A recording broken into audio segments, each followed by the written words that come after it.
बात बहुत अच्छे से समझ लीजिए, जिसके घर में क्लेश होता हो, अशांति रहती हो, क्लेश रहता हो, या छोटी छोटी बात पर विवाद चालू हो जाता हो, या पति पत्नी में, परिवार में, सास बहू आदि कादिक में कहीं ना कहीं कुछ अगर विवाद रहता हो, तो शास्त्र कहता है ऐसा बेलपत्री की डंडी रहती है ना, बहुत ध्यान दीजिएगा महाराज। श्राद्ध पक्ष की कथा चल रही है, शिव महापुराण आज विराम की ओर है, ध्यान दीजिएगा।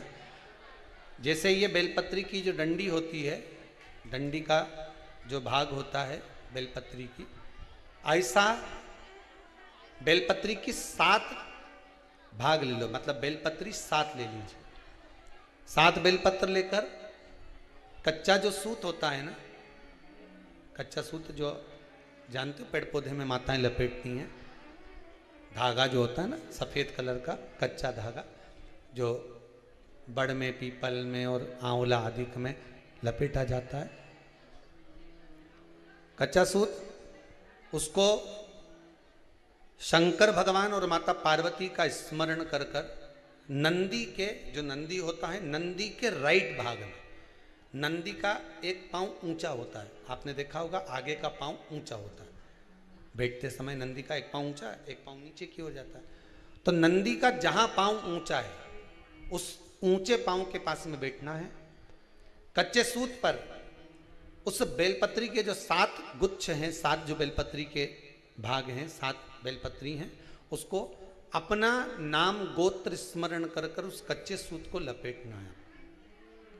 महाराज। लाल कलर का चंदन उस बेलपत्री के पत्ते में जो अग्रभाग होता है, सबसे आगे का भाग, 7 में लाल चंदन लगाना है महाराज। उस चंदन को लगाकर आप प्रदोष के दिन, प्रदोष काल में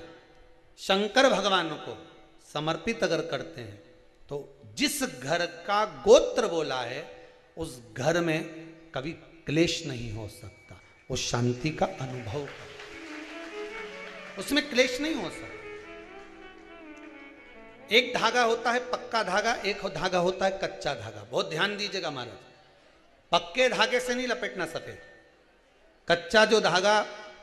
पीपल में, बड़ में या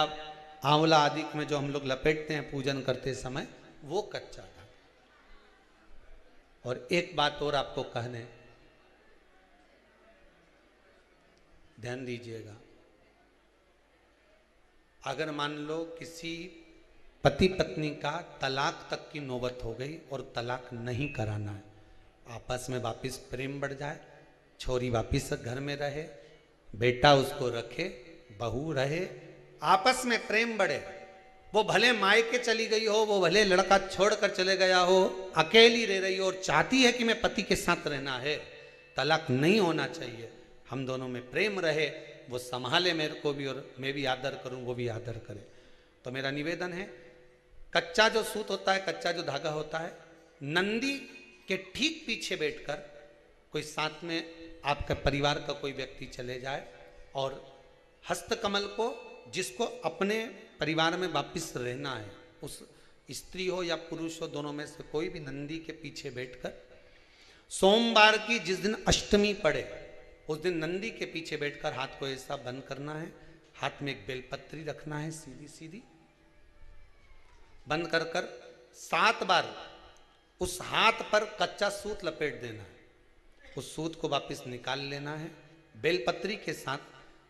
बेलपत्री के साथ में, और बेलपत्री को तो अपने पास में रखना। सबसे पहले माता पार्वती का जो हस्तकमल ऐसा होता है शिव मंदिर में, उस हस्तकमल में वो सूत जो आपके हाथ से निकला है वो उसमें डाल देना है, माँ जगत जननी से प्रार्थना कर कर, और जो बेलपत्री आपने संबंध को जोड़ने के लिए अपने हाथ में ली है वो शंकर भगवान के कटी भाग में, फिर निवेदन करूंगा कटी भाग को समझ लीजिए। ये शिवलिंग रखा है, जहां पर शंकर भगवान का शिवलिंग, माता पार्वती जी के हस्त कमल पर जो शिवलिंग रखा है, ये भाग कटी भाग कहलाता है। इस जगह पर जहां शंकर और पार्वती का मिलन हुआ है, उस जगह पर उस बेलपत्री को रख देना। महाराज ज्यादा से ज्यादा 3-4 महीने लगते हैं, दोनों में वापिस प्रेम बढ़ जाता है, दोनों एक हो जाते हैं। तलाक तक बात चल भी रही हो तो वो तलाक समाप्त हो जाता, प्रेम, करुणा, आसक्ति, स्नेह बढ़ जाता, संबंध टूटने की कतार पर। एक बार माता पार्वती को समर्पित तो करो अपना संबंध कि मां अब तुझे नहीं भाना। माना मैंने अपशब्द कह दिया होगा, माना मेरी गलती होगी, थोड़ी गलती उनकी भी होगी, पर दोनों की गलती है मां, अब इस संबंध को तुझे निभाना। जब कच्चा सूत माता के हाथ में रखो तब माता को विनती करना, इस संबंध की डोरी अब तेरे को दे दी। दीन बंधु दीनानाथ मेरी डोरी तेरे हाथ, अब यह डोरी मैंने तुमको दे दी है, अब यह संबंध आपको निभाना है, अब ये संबंध मेरा। पतंग उड़े आकाश माने, डोर थारा हाथ मां, ओ भोले मेरी पतंग ऊंची राखना। शंभु मेरी पतंग ऊंची राख, नाव चले मझधार मां, पतवार थारा हाथ मां, ओ भोले मेरी नैया पार लगा। शंभु मारी नैया पार लगा। रथ उब्या मैदान माने, डोर थारा हाथ मां, रथुब्या मैदान माने, डोर थारा हाथ मां, ओ भोले हमने रण संग्राम जितावजो। शंभु हमने रण संग्राम जितावजो, ओ भोले थारा चरण कमल मारा। हे भगवान,